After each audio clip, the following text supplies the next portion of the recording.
हाँ विद्यार्थियों, आज आपके सामने एक बड़ा धमाकेदार पेपर जो है ना वो पेश किया जा रहा है, जो बोर्ड एग्जाम की दृष्टि से आपके लिए काफी फायदेमंद और आपके सहयोगी या प्रेरक के रूप में अपनी भूमिका निभा सकता है। तो फर्स्ट क्वेश्चन है अपना, मानव भूगोल में किसके अध्ययन पर बल दिया गया है? यानी इसके अंदर प्रकृति और मानव आ जाएगा। यानी कि प्रकृति अलग से है, मानव अलग से है, लेकिन इसमें एक किसी एक का नहीं, ना तो प्रकृति का होता है न मानव का, बल्कि दोनों का जो है ना वो समान रूप से इसमें इसका अध्ययन किया जाता है। 1970 के दशक में किस विचारधारा का उदय हुआ था? यानी 1970 के दशक में ऐसी कौन सी विचारधारा आई थी? एक क्वेश्चन आया था 1990 में भी जो है ना किस विचारधारा का उदय हुआ था? पहले के प्रश्न में दिया गया है, उसमें अमूलवादी वगैरह जो है ना, ये रेडिकल वगैरह उसका उदय हुआ था, लेकिन इसमें जो है ना आधुनिकवाद का उदय हुआ। काफी महत्वपूर्ण प्रश्न आ जाता है कि 1970 में आधुनिकवाद विचारधारा का उदय हुआ था। अगला प्रश्न है, प्रोफेसर अमर्त्य सेन का संबंध किस मानव विकास उपागम से है? यानी इसमें आधारभूत उपागम जो है ना वो आपका अमर्त्य सेन द्वारा आधारभूत उपागम दिया गया था। अगला प्रश्न है, उद्योगों की अब स्थिति के कारण विश्व का कौन सा प्रदेश सघन है? ध्यान देने वाली बात है ये कि उद्योगों के कारण विश्व का कौन से क्षेत्र में जनसंख्या ज्यादा निवास कर रही है? उसका उद्देश्य उद्योग हो गए। तो इसमें आपको पहले भी जनसंख्या वेतन को प्रभावित करने वाले कारकों में भी बताया गया था, जापान का कोबे ओसाका प्रदेश, यानी ये उद्योगों के कारण है। ठीक है। इसके बाद में आ जाता है, निम्न में से कौन सी रोपण कृषि से संबंधित है? यानी ये दे रखा है, रबड़ दे रखा है, गन्ना दे रखा है, चाय दे रखी है और उपरोक्त सभी दे रखा है। तो यानी कि रोपण कृषि किसका उदाहरण है इसमें? तो उपरोक्त सभी आ जाएगा। चाय भी रोपण कृषि है, गन्ना भी रोपण कृषि है और रबड़ भी रोपण कृषि है। तो इसमें उपरोक्त सभी यानी तीनों आ जाएगा। अगला प्रश्न है, विश्व में सर्वाधिक जनसंख्या घनत्व वाला देश, यानी कि विश्व की बात करनी है कि विश्व में सबसे ज्यादा जनसंख्या घनत्व किस देश का है? सिंगापुर का है या भारत का है या चीन का है या रूस का है? अपन जनसंख्या की बात नहीं कर रहे हैं, जनसंख्या घनत्व की बात करें तो सिंगापुर जो है ना ज्यादा जनसंख्या वाला क्षेत्र, यानी सिंगापुर में विश्व की सबसे ज्यादा जनसंख्या घनत्व है ना वो पाया जाता है। इसके बाद में आ जाता है क्वेश्चन, सिंगापुर वाला हो गया आपका। इसके बाद में कि वैश्विक संचार तंत्र में वास्तविक क्रांति का सूत्रपात किस माध्यम से हुआ? यानी कि वैश्विक का मतलब यहाँ पर वैश्विक संचार का मतलब विश्व में संचार से है कि विश्व में आज वास्तविक जो क्रांति रही है संचार की वो किस कारण से संभव हुई है? तो इसमें आ जाता है इंटरनेट। यानी कि आज इंटरनेट ने पूरे विश्व को एक क्षेत्र में या अपने ये कह सकते हैं कमरे में लाकर खड़ा कर दिया है। पूरा विश्व जो है ना एक साथ आपस में इस इंटरनेट के माध्यम से जुड़ गया है। तो इसमें आपका इंटरनेट आ जाएगा। फिर आ जाता है कि निर्माण की सबसे छोटी इकाई है, यानी निर्माण, उद्योग निर्माण की बात कर रहे हैं। उद्योगों की सबसे छोटी इकाई जो है ना किसे माना गया है? यानी कि उद्योगों के प्रकार देखने हैं इसमें, कुटीर उद्योग है, वृहत उद्योग और कुटीर लघु उद्योग और वृहत उद्योग, यानी ये उद्योगों के तीन प्रकार हैं। किसके आधार पर है? आकार के आधार पर। तो इसमें सबसे छोटा आ जाता है कुटीर उद्योग। कुटीर उद्योग में क्या होता है? यानी एक ही परिवार के सदस्यों के द्वारा वस्तुओं का निर्माण किया जाता है और उन वस्तुओं को अपने ही सिर पे रख के या अपने खुद के साधनों के माध्यम से लोगों तक पहुंचाते हैं। तो ये निर्माण की सबसे छोटी इकाई मानी जाती है, जो ज्यादातर अपने घरों में ही स्थापित किए जाते हैं। अगला है कि डेयरी कृषि, यानी कि वाणिज्य डेयरी कृषि का सबसे बड़ा प्रदेश कौन सा है? यानी कि सबसे ज्यादा वाणिज्य डेयरी व्यापार के उद्देश्य से डेयरी का विकास है ना वो कौन से क्षेत्रों में ज्यादा हुआ? तो उत्तरी पश्चिमी यूरोप इसमें प्रमुख स्थान निभाता है। वैसे न्यूजीलैंड में भी है, लेकिन उत्तरी पश्चिमी यूरोप में ये ज्यादा है। स्वेज नहर जिन सागरों को जोड़ती है वह है, यानी कि स्वेज नहर किन किन सागरों के मध्य है? तो यानी कि भूमध्य सागर तथा लाल सागर, उत्तरी सागर तथा बाल्टिक सागर हो गया, बाल्टिक सागर तथा श्वेत सागर, काला सागर तथा भूमध्य सागर, यानी ये भूमध्य सागर तथा लाल सागर को जोड़ते। भूमध्य सागर अफ्रीका के बिल्कुल दक्षिणी अफ्रीका महाद्वीप के ऊपर है और लाल सागर जो है ना वो अफ्रीका और अरब देश जो है उनके मध्य में है। फिर अगला आता है प्रश्न, आधुनिक उद्योगों पर आधारित नगरों का जन्म हुआ था। यानी कि आधुनिक उद्योगों पर आधारित नगरों का जन्म कब हुआ था? आधुनिक उद्योग जो अब अस्तित्व में है, यानी 1980 1950 के बाद से जो है ना ये अस्तित्व में आए हैं आधुनिक उद्योग। आधुनिक उद्योगों पर आधारित जो नगर है ना उन नगरों की बात कर रहे हैं कि आधुनिक नगरों का विकास 1850 के बाद हुआ है। फिर है, भारत सरकार ने किस वर्ष कौशल विकास और उद्यमिता की नीति अपनाई थी? कौशल विकास यानी नरेंद्र मोदी जी प्रधानमंत्री आने के बाद 2015 में जो है ना इसके ऊपर कार्य किया गया, यानी कि व्यक्तियों को अपने कौशल के अनुसार खुद के काम धंधे करने के ऊपर ज्यादा जोर दिया गया है। इसके बाद में देखना है, अगला क्वेश्चन आ रहा है अपना, किस समयावधि में भारत में ऋणात्मक वृद्धि दर्ज की गई? यानी कि भारत की जनसंख्या वृद्धि काल को जो है ना 4 भागों में बांटा गया था। 1901 से 1921 तक, 1921 से 51 तक, 51 से 81 तक और 81 से लेकर वर्तमान काल तक। जिसमें 1911 से लेकर 21 तक के काल को जो है ना ऋणात्मक काल कहा गया। यही काल ऐसा रहा है जिसमें ऋणात्मक वृद्धि हुई है और बाकी सभी कालों में धनात्मक वृद्धि हुई है। यानी कि इस समय इन 10 वर्षों के दौरान जनसंख्या में कोई वृद्धि नहीं हुई बल्कि वृद्धि घटी है। भारत के जनसंख्या इतिहास में यही एक ऐसा वर्ष है जिसमें ऋणात्मक वृद्धि हुई थी, वो भी लगभग 0.31 के आसपास है ना वो हुई है। अगला क्वेश्चन है, परिवहन दूरी को मापने का प्रकार है, यानी कि परिवहन की जो दूरी है ना वो किस में मापी जाती है? दूरी तो ज्यादातर स्वाभाविक है, किलोमीटर में मापते हैं। समय भी दूरी में और लागत भी, किलोमीटर तो दूरी है ही है। समय यानी ज्यादा समय किस कम लगा है, ज्यादा समय लगा है। लागत कम लागत आई है, ज्यादा आई है। तो तीनों जो है ना वो दूरी के माप, परिवहन की दूरी को प्रभावित करने वाले कारक है या मापते हैं। तो इसमें आ जाएगा आपका उपरोक्त सभी। इसके बाद में है, विश्व का सबसे लंबा रेल मार्ग है। विश्व के सबसे लंबे रेल मार्ग की बात की जा रही है, तो विश्व का सबसे लंबा रेल मार्ग पार ट्रांस साइबेरियन रेल मार्ग आ जाता है, जो रूस में प्रशांत महासागर पर स्थित या इसके आपके अटलांटिक महासागर के मध्य को जोड़ने का कार्य करता है, जो लगभग 5000 किलोमीटर से भी ज्यादा लंबा है। अगला क्वेश्चन है, आवर कॉमन फ्यूचर रिपोर्ट प्रकाशित की गई थी, यानी कि नियोजन व सतत पोषण एवं विकास को ध्यान में रखते हुए उन क्षेत्रों के ऊपर दी गई है जो काफी ज्यादा पिछड़े हुए। तो ये रिपोर्ट 1987 में पेश की गई है। इसके बाद में भारत में अंतःस्थलीय जलमार्ग प्राधिकरण की स्थापना कब की गई? यानी भारत में अंतःस्थलीय जलमार्ग की बात कर रहे हैं, वो 1986 में इसकी स्थापना की गई है। फिर है, ग्रामीण बस्तियां संबंधित होती हैं, यानी कि ग्रामीण बस्तियों में कौन कौन से क्रियाकलाप होते हैं? प्राथमिक क्रिया, द्वितीय क्रिया, तृतीय क्रिया और चतुर्थक। स्वाभाविक प्राथमिक क्रिया करने वाले लोग जो है ना ग्रामीण क्षेत्रों में रहते हैं, तो इसमें प्राथमिक क्रिया आ जाएगी। इसके बाद में अब आते हैं आपके रिक्त स्थान, यानी ब्लैंक्स आते हैं।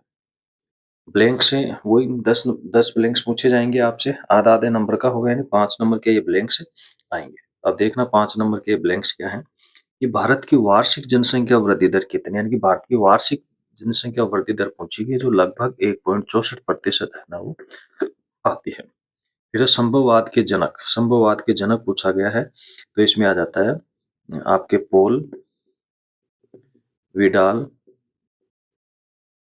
डी लो ब्लोस, एक सिर्फ अपन ब्लोस भी कह सकते हैं, पोल विडाल डी लो ब्लोस। लेकिन संभववाद जनक पूछा गया है, ना कि संभववाद शब्द।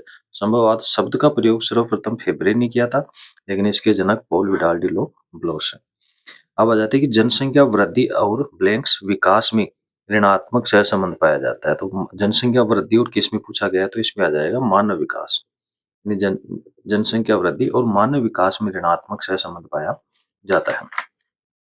इसके बाद में है, विनिर्माण का शाब्दिक अर्थ क्या है? विनिर्माण के इसमें शाब्दिक अर्थ की बात करिए तो विनिर्माण का शाब्दिक अर्थ होता है हाथ से बना हुआ। इसमें आ जाता है हाथ से बना हुआ। पहले विनिर्माण का अर्थ यही होता था, हाथ से बना हुआ, लेकिन आजकल मशीनीकृत सामान जो होता है ना उसको भी इसमें शामिल कर लिया गया है। अब है कि स्वेज नहर का निर्माण कब किया गया था? यानी कि 1869 में स्वेज नहर का निर्माण किया गया था, तो भूमध्य सागर को लाल सागर से जोड़ती है। इसका एक सिरा पोर्ट स्वेज होता है और एक पोर्ट सईद है। अगला है, वह भूमि जो 1 वर्ष या उससे कम समय तक कृषि रहित रहती है कहलाती है। यानी कि 1 वर्ष या उससे कम समय तक, या अपन ये कह सकते हैं 1 वर्ष या एक फसल ऋतु तक, तो वो कहलाती है वर्तमान प्रतिभूमि। वर्तमान प्रतिभूमि, वर्तमान प्रतिभूमि के नाम से इसे जाना जाता है। अगला प्रश्न आ जाता है, पार कैनेडियन रेल मार्ग की लंबाई कितनी? पार कैनेडियन जो कनाडा के एक छोर से दूसरे छोर को जोड़ने का कार्य करता है, तो ये 7050 किलोमीटर जो है ना पार कैनेडियन रेल मार्ग है, जिसे कनाडा की आर्थिक धमनी भी कहा जाता है। क्वेश्चन बनता है यहाँ पर, अभी नाम आ गया पार कैनेडियन मार्ग, तो ये क्वेश्चन यहीं पर भी अलग बन जाता है कि कनाडा की आर्थिक धमनी कहलाता है। कौन सा रेल मार्ग कनाडा की आर्थिक धमनी कहलाता है? तो पार कैनेडियन रेल मार्ग हो गया।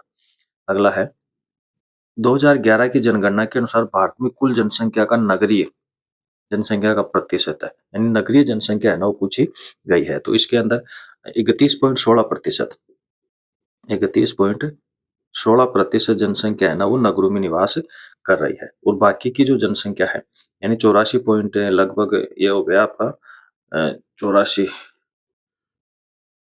और जनसंख्या जो ग्रामीण क्षेत्रों में है ना वो निवास कर रही है, लगभग 69% के आसपास जो जनसंख्या है ना इसमें आ जाती है। 69, 68.84 के आसपास जनसंख्या इसमें आ जाएगी, यानी कि 68.84% गाँव में और 31.16% शहरों में निवास करती है। तो जीरो हो गया, 84% है ये, 68.84%, जीरो हो गया, 9 रे 10, जीरो हो गया, 9 रे 10 हो गया, 6 3 9 रे 10 हो गया, ऐसे 100% जनसंख्या हो गई अपनी, यानी कि 68.84% जनसंख्या गाँव गाँव में निवास करती है और 61.16% जनसंख्या शहरों में निवास करती है। ध्यान में रखना, ये चीज आपको पढ़ाते समय भी बताया गया था कि भारत के अंदर उन 2001 से लेकर 2011 के मध्य 18.14 करोड़ जनसंख्या की वृद्धि हुई है। 18.14 करोड़ की, जिसमें से 9.10 करोड़ तो शहरों में जनसंख्या वृद्धि हुई थी, और 9.4 करोड़ जो है ना वो ग्रामीण क्षेत्र में वृद्धि हुई थी, यानी कि धीरे धीरे देखा जा रहा है कि ग्रामीण क्षेत्र से शहरों की ओर ज्यादा जनसंख्या बढ़ रही है। अगला है बिग इंच एक है, यानी बिग इंच एक पाइपलाइन है, यानी तरल पदार्थों पेट्रोलियम वगैरह के लिए जो है ना इस बिग इंच पाइपलाइन का प्रयोग किया जाता है। बिग इंच एक पाइपलाइन है। अगला है कि ऐसे उद्योग जो संगठक पुर्जों पर निर्भर रहते हैं कहलाते हैं, इसे स्वच्छंद उद्योग कहते हैं। संगठित जो पुर्जों पर निर्भर होते हैं ना वो स्वच्छंद उद्योग कहलाते हैं। तो अब स्वच्छंद उद्योग होता क्या, ध्यान में रखना कि ऐसे उद्योग किसी कच्चे माल के ऊपर निर्भर नहीं रहते हैं, बल्कि ये संगठित पुर्जे यानी तैयार माल के ऊपर निर्भर रहते हैं। तो जो माल कहीं से भी उद्योगों से लाया जा सकता है, जैसे उदाहरण के लिए एक फैन होता है, फैन को अलग अलग सिस्टम उपकरणों की जरूरत होती है, तो कहीं से भी अपन लाकर दुकानों से भी लाकर है ना अपना उद्योग इसे संचालित कर लेते हैं। जैसे फैन सुधारने वाले व्यक्ति जो होते हैं, या बड़े पैमाने पर फैन बनाने वाले व्यक्ति होते हैं, ये छोटे कारखाने लगा रखते हैं ना, वो उसमें स्वच्छंद उद्योगों में आ जाते हैं। तो इस प्रकार से आपका ये जो फर्स्ट क्वेश्चन था और सेकंड क्वेश्चन, यानी अवैधता का क्वेश्चन और ब्लैंक्स का क्वेश्चन है ना वो अपने द्वारा हल कर लिए गए हैं। अब अगला तीसरा क्वेश्चन लेकर आ रहे हैं अपन, जिसके अंदर 1 नंबर के प्रश्न है ना वो शामिल होते हैं, यानी 1 नंबर के प्रश्न इसमें आते हैं। अब वो प्रश्न आएंगे, 9 प्रश्न आएंगे आपके, और 1 नंबर का प्रश्न होगा, 9 होंगे, यानी टोटल 9 नंबर के प्रश्न आपके इसमें आएंगे। तो ध्यान में रखना, इसमें बेस्ट क्वेश्चन है, यानी लगभग अधिकतम 2 लाइनों तक, 2.5 लाइनों तक क्वेश्चन हो जाता है। अगर अपने दिमाग में और भी कोई इसके बारे में आ जाता है तो 3 लाइन भी लिख सकते हैं, लेकिन 1.5 2 लाइनों तक अधिकतम इसका उत्तर होता है। पर पहला प्रश्न आ रहा है इसमें कि प्रतिकर्ष कारक किसे कहते हैं। देखो, ये प्रवास से संबंधित है। प्रवास को प्रभावित करने वाले 2 कारक रहे, एक तो अपकर्ष कारक रहा है, एक प्रतिकर्ष कारक रहा है। तो इस प्रतिकर्ष कारक की बात अपन कर रहे हैं। तो प्रतिकर्ष कारक की परिभाषा क्या है कि लोगों के न चाहते हुए भी अपने जन्म या मूल स्थान को छोड़ने के लिए मजबूर करने वाले जो कारक होते हैं वो प्रतिकर्ष कारक कहलाते हैं। यानी कि लोग चाहते नहीं हैं, लेकिन फिर भी लोगों को अपना घर छोड़ने के लिए कारक है ना वो मजबूर कर देते हैं, फिर भी उन्हें वहां से जाना होता है। तो ऐसे कारक जो होते हैं ना वो क्या कहलाते हैं, प्रतिकर्ष कारक कहलाते हैं। जैसे उदाहरण के तौर पर अपन देखें, ये प्रतिकर्ष कारक क्या है, जैसे गरीबी है। ये गरीबी लोगों के न चाहते हुए भी जो है ना लोगों को उनके घर से छोड़ने के लिए मजबूर कर देती है। रोजगार अगर नहीं मिलेगा, बेरोजगार है, तो वो मजबूर होकर घर से जाएंगे। यानी कि लोगों के न चाहते हुए भी अपने जन्म स्थान या मूल स्थान को छोड़ने के लिए मजबूर करने वाले कारक प्रतिकर्ष कारक कहलाते हैं। जैसे गरीबी होगी, बेरोजगारी हो गई, ये इसमें शामिल कर सकते हैं। अगला है कि धात्विक खनिज को उदाहरण सहित परिभाषित करना, उदाहरण देना है धात्विक खनिज का। यानी ऐसे खनिज पदार्थ जिनमें धातु की मात्रा पाई जाती है धात्विक खनिज कहलाते हैं। जैसे सोना, चांदी, लोहा, एल्यूमिनियम, ये सभी धात्विक खनिजों में आते हैं, क्योंकि ऐसे धात्विक खनिज वे होते हैं जिन्हें तोड़ मरोड़ कर दोबारा उसकी नई वस्तु बनाई जा सकती है, क्योंकि उसमें धातु होती है, उसके कण संगठित होते हैं और वापस तोड़ मरोड़ने के बाद में दोबारा संगठित हो जाते हैं।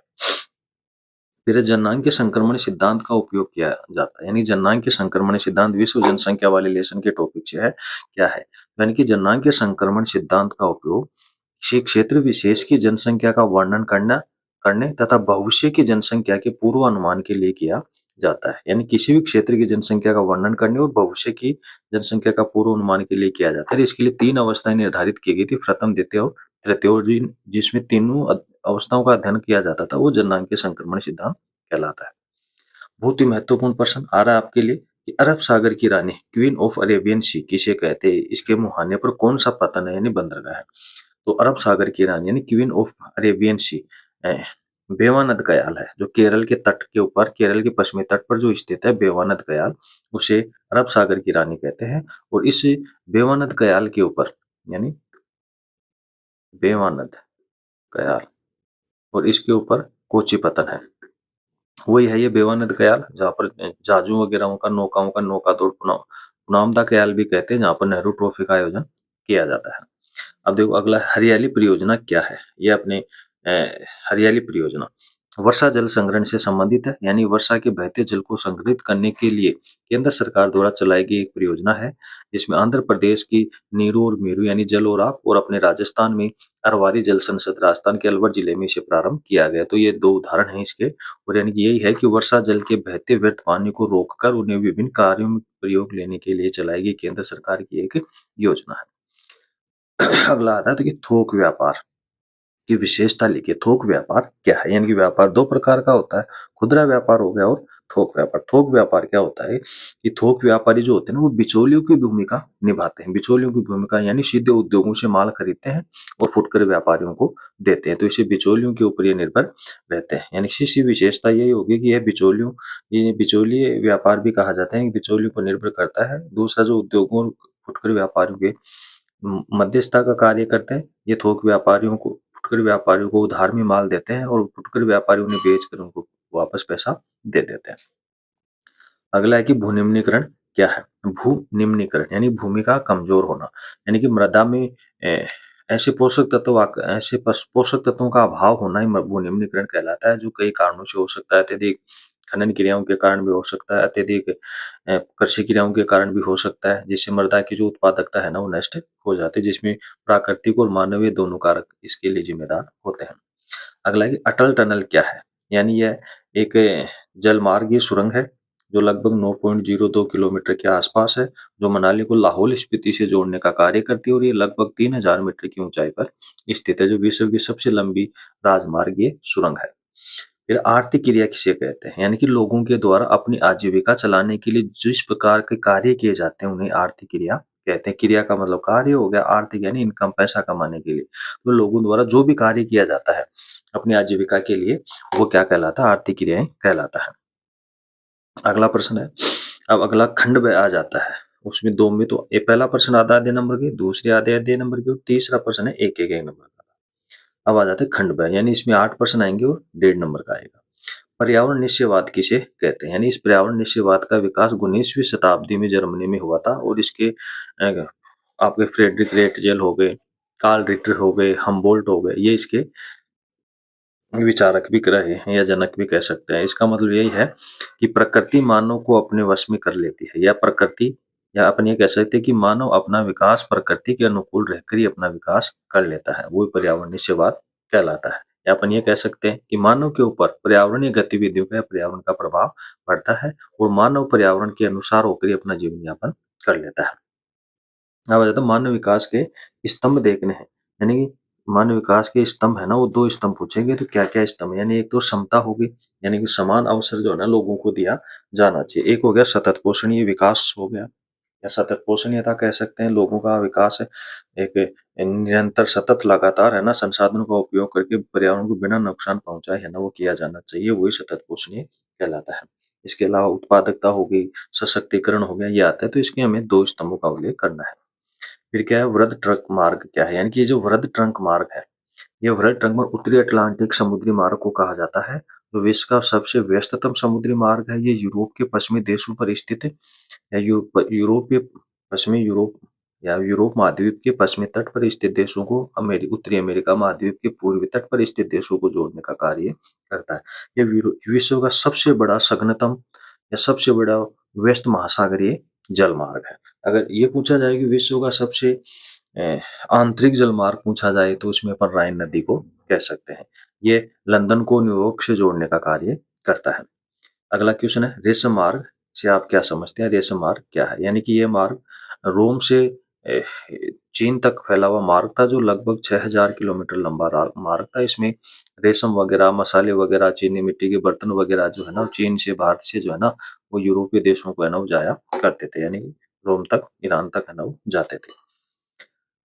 अगला क्वेश्चन है, इंदिरा गांधी नहर से पर्यावरण पर पड़ने वाले सकारात्मक प्रभाव क्या है? यानी कि इंदिरा गांधी नहर का पर्यावरण पर क्या सकारात्मक प्रभाव पड़ा? सकारात्मक प्रभाव पड़ा है, तो इसका मतलब ये हो गया कि इंदिरा गांधी नहर के विकास के कारण मरुस्थलीय क्षेत्र जो था ना, आज पेड़ पौधों का अत्यधिक विकास होने के कारण वो पूरा हरा भरा हो गया है। इस कारण वहां की जलवायु में जो है ना, आर्द्रता आ गई। पहले शुष्क थी, अब अर्ध शुष्क की स्थिति में और आर्द्र स्थिति में है ना, वो पहुंच गई है। और इंदिरा गांधी नहर के विकास के कारण वहां पर फसलों का अत्यधिक विकास हुआ है, जिससे भूमि के अंदर आर्द्रता की स्थिति है ना, वो ज्यादा बन गई। आर्द्रता जो है ना, वो बढ़ती चली जा रही है। अगला प्रश्न है, वर्षा जल संग्रहण क्या है? यानी वर्षा जल संग्रहण क्या है? यानी कि वर्षा के व्यर्थ बहते पानी को विभिन्न स्रोतों द्वारा या विभिन्न विधियों द्वारा रोकने की क्रिया ही वर्षा जल संग्रहण कहलाती है। अगला, भूनिम्नीकरण की रोकथाम के सुझाव देने हैं। पहले भूनिम्नीकरण क्या था? वही था, यानी कि किन्हीं कारणों से भूमि का जो निम्नीकरण हो रहा है, मानव प्राकृतिक कारणों से, उनको कैसे है ना, रोका जाना चाहिए। तो यही है कि भूमि के निम्नीकरण के लिए एक तो जो फसलें ज्यादा बोई जाती हैं, तो उसमें रोटेशन वाली पद्धति होनी चाहिए। फसलों को हेर फेर कर बोना चाहिए, ताकि एक फसल को पोषक तत्व ग्रहण करती है, तो दूसरी है ना, वो पोषक तत्वों को त्यागती है। इसके अलावा वृक्षारोपण में पेड़ पौधों का जो है ना, काफी ज्यादा विकास किया जाना चाहिए, घास के का विकास होना चाहिए। आधारभूत उद्योग क्या है? यानी कि ऐसे उद्योग जो दूसरे उद्योगों के लिए, एक उद्योग द्वारा तैयार की गई वस्तुएं दूसरे उद्योग के लिए कच्चे माल का कार्य करती हैं, ऐसे उद्योग आधारभूत उद्योग कहलाते हैं। जैसे लोहा इस्पात उद्योग है, तो लोहा इस्पात उद्योग एक आधारभूत उद्योगों की श्रेणी में आता है, क्योंकि यह इनसे लोहे से बनी हुई वस्तुएं जो है ना, वो अन्य उद्योगों के लिए कच्चे माल के रूप में कार्य करते हैं, तो इसे आधारभूत उद्योग कहा जाता है। ठीक है, ये हो गया अपना क्वेश्चन, डेढ़ डेढ़ नंबर के।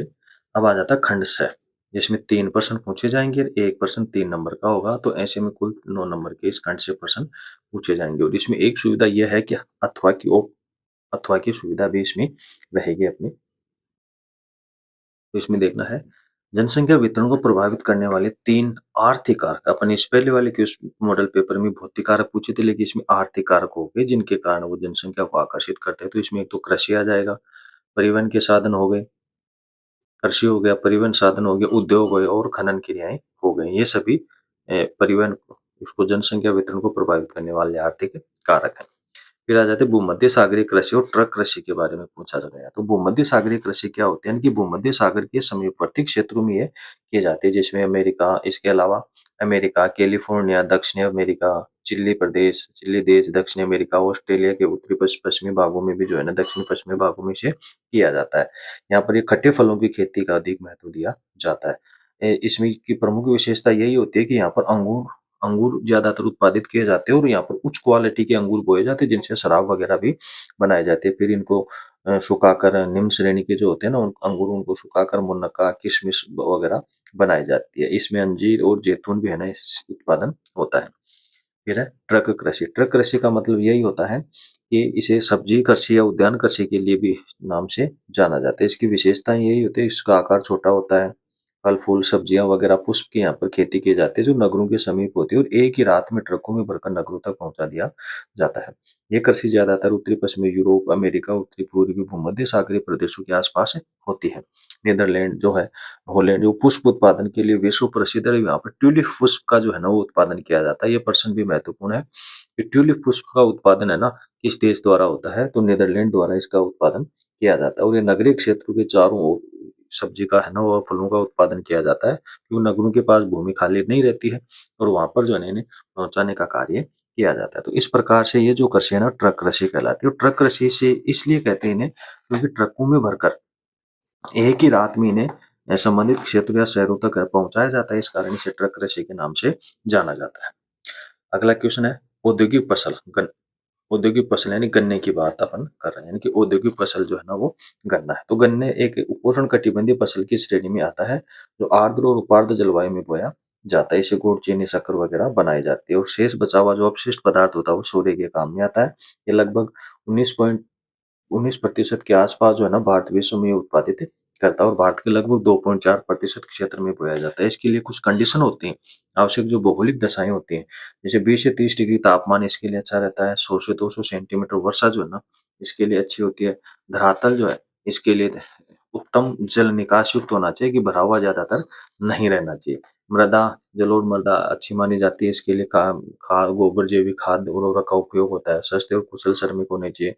भारत में उत्तर प्रदेश जो है ना लगभग 40% के आसपास इसका उत्पादन करता है, तो प्रथम स्थान पर महाराष्ट्र लगभग 16% उत्पादन करके द्वितीय स्थान पर आ जाता है। तो इस प्रकार से गन्ने का जो है ना वो उत्पादन होता है।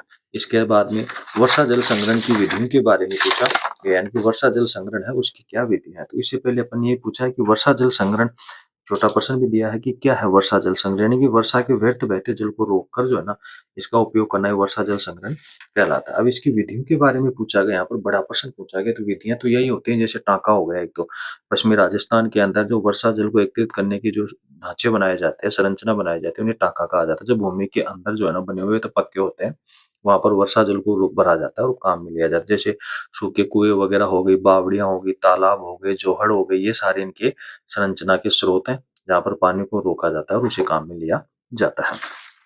इसके बाद में अगला प्रश्न आ जाता है आपका, लोहा अयस्क का उल्लेख कीजिए। लोहे अयस्क की बात करनी है, तो लोहा अयस्क होता क्या है, यानी कि लोहे की कच्ची धातु होती है। लोहा अयस्क, लोहे की जो कच्ची धातु होती है उसे लोहा अयस्क कहा जाता है, जो लगभग आग्नेय चट्टानों में पाया जाता है।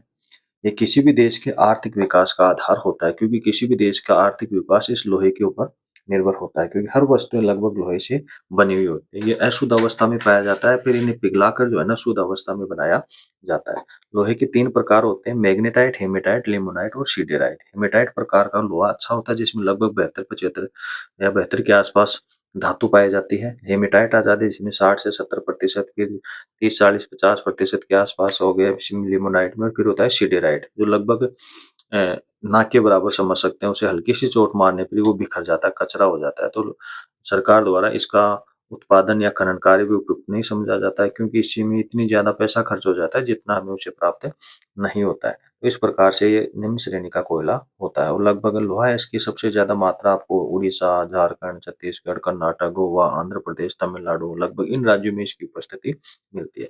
जिसमें आपका उड़ीसा सबसे ज्यादा इसमें लोहे का उत्पादन करता है। उड़ीसा के लगभग सुंदरगढ़ जिले हो गए, मयूरभंज हो गया, झार स्थित की जो पहाड़ियां हैं वहां पर ये पाया जाता है। झारखंड के भी नोवा मंडी, गोवा में पाया जाता है।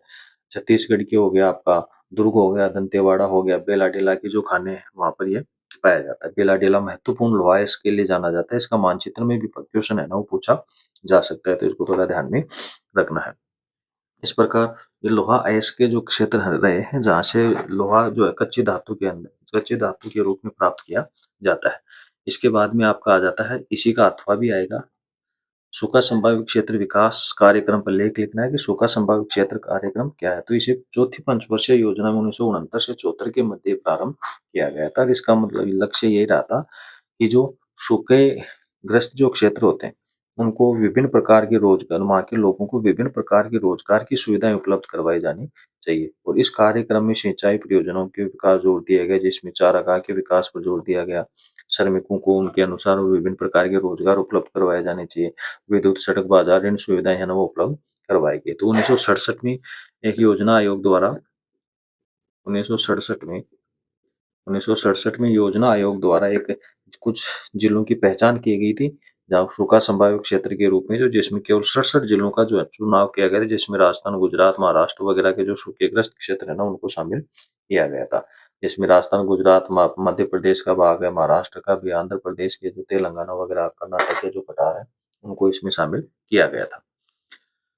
जिसके कारण उनके कुछ क्षेत्र तक जो है ना विभिन्न प्रकार की सुविधाएं उन्हें उपलब्ध करवाई जा सके। तो ये सूखा संभावित क्षेत्र था, ताकि सरकार द्वारा उन्हें कुछ सहायता उपलब्ध करवाकर, सरकार द्वारा सहायता उपलब्ध करवाकर उनका विकास किया जा सके।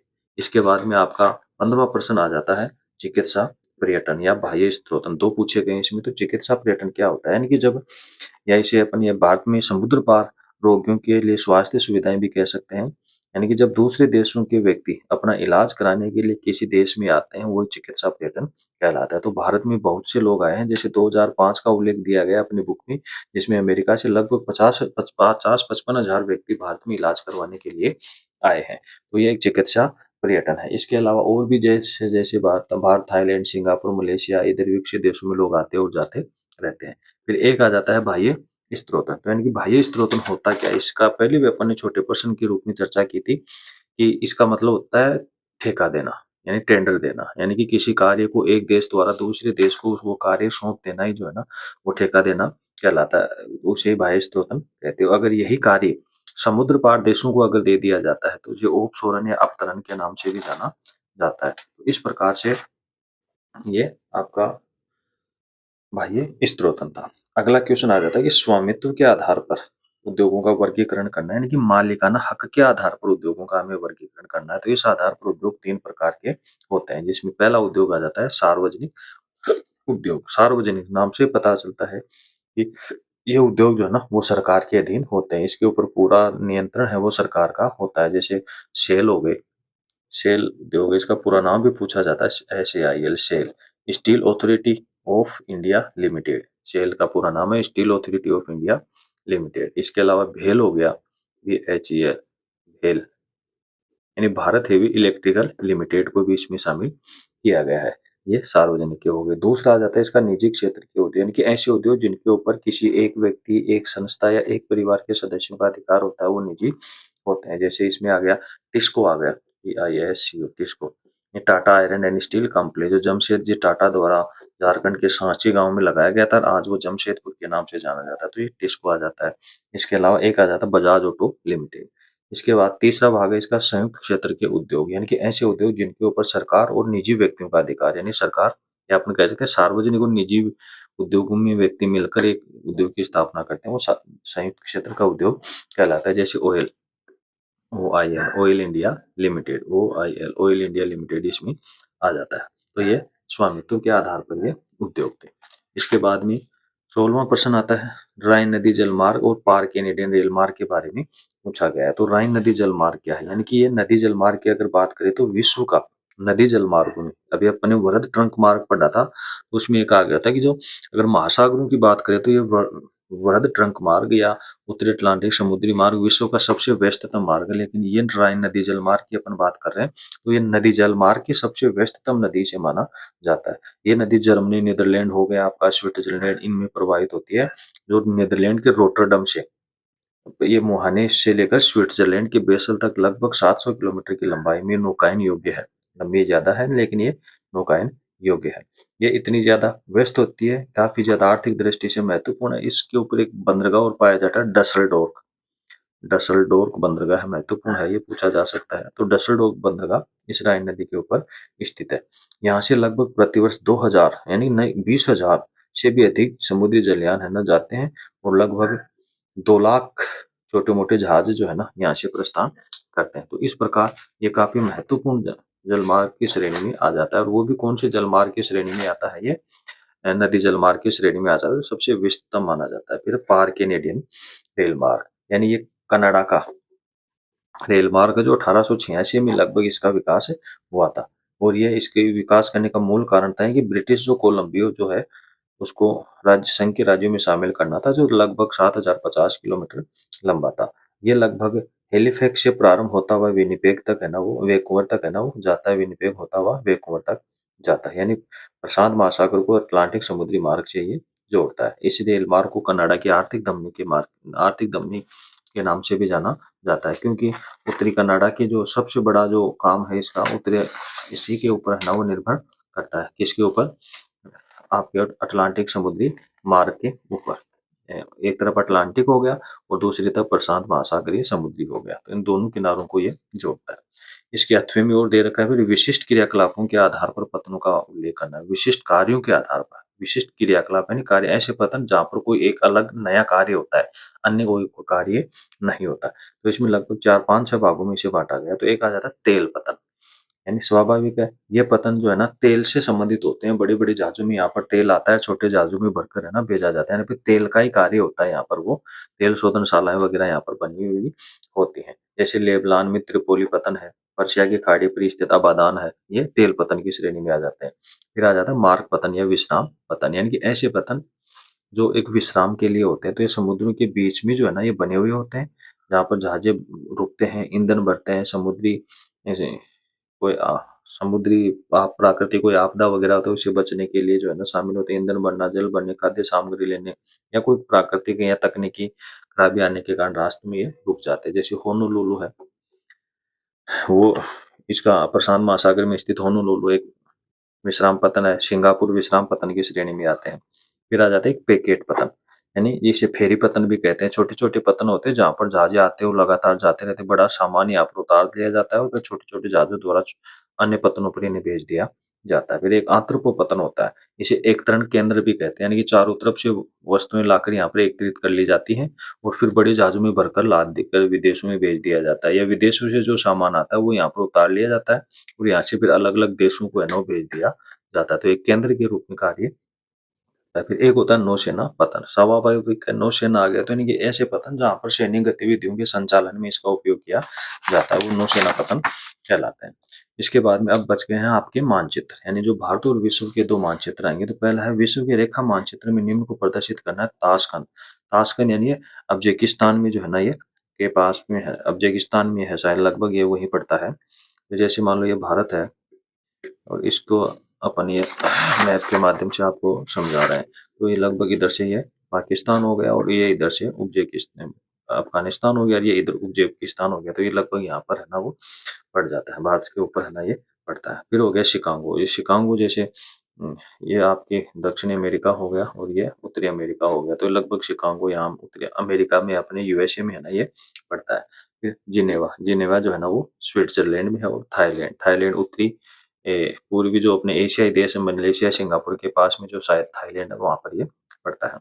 फिर भारत के रेखा मानचित्र में निम्न को प्रदर्शित करना है, यानी कि बेलाडीला। अभी अपन बात कर रहे थे छत्तीसगढ़, लगभग ये छत्तीसगढ़ राज्य ऐसे है तो यहाँ पर ये बेलाडीला जो है वो है। बेलाडोला दुर्ग भी जो है ना ये यहीं पर है। फिर बलारी, ये बलारी जो है ना वो कर्नाटक में पड़ता है। तो ये आपका ये राज्य कर्नाटक है, तो लगभग यहाँ से जो है ना ये कर्नाटक राज्य है, तो लगभग यहाँ से बेलारी आ जाता है। फिर बालाघाट है, मध्य प्रदेश के अंदर है ये। तो लगभग मध्य प्रदेश की जो स्थिति है ना ये इस प्रकार से मध्य प्रदेश की स्थिति है। तो लगभग बालाघाट ये यहाँ पर है, जो एल्यूमिनियम से संबंधित यहाँ पर कुछ बॉक्साइट वगैरह पाया जाता है। फिर हो गया अंकलेश्वर, यानी ये गुजरात में है। तो ये लगभग गुजरात की स्थिति ये है। तो यहाँ पर महाराष्ट्र से थोड़ा ऊपर ये अंकलेश्वर है, ये गुजरात में है। तेल शोधन यहाँ पर शाला है। तो इस प्रकार से ये मानचित्र है ना वो पाए जाते हैं। तो इस प्रकार विद्यार्थियों, मेरे द्वारा आपको 4 मॉडल पेपर जो है ना वो पेश किए गए। 4 मॉडल पेपर हल सहित है ना वो आपको बताए गए हैं और ये 4 मॉडल पेपर गहन अध्ययन के, गहन मेहनत के साथ है ना बनाए गए। तो आशा करता हूँ कि आप इनका गहनता से अध्ययन करके आप परीक्षा हॉल में है ना पहुंचेंगे और जरूर आपके लिए एक सहायक सामग्री के रूप में है ना ये उपलब्ध रहेगी। यानी इन पेपरों के माध्यम से अपन 90 प्लस जो है ना अपना स्कोर है ना बना सकते हैं। तो जरूर आप इनका 2-3 बार है ना वो अध्ययन करिएगा, इसी आशा के साथ धन्यवाद। Best of luck. आप अच्छे से पेपर अपना तैयार करें और अच्छे से एग्जाम देकर आए। धन्यवाद।